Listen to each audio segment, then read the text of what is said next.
Welcome to a Foxy Tech Tips tutorial on turning on the water lock on Apple Watch Ultra 2. If you find this tutorial helpful, please consider subscribing to my channel and liking the video. The water lock will automatically turn on when you start a water-based workout, such as swimming, surfing, or diving. However, if you aren't starting a workout but are just casually swimming or lounging in the pool or ocean and want to turn the water lock on, here is how to do it.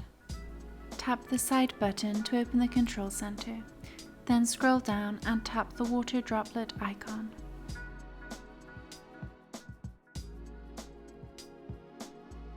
This turns on the water lock and will lock the screen. To turn off the water lock and eject water, hold down on the digital crown until the screen returns to the normal home screen.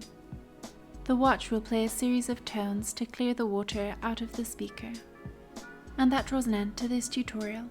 Please like the video if you found it helpful and subscribe to Foxy Tech Tips for more Apple Watch Ultra tips and tricks.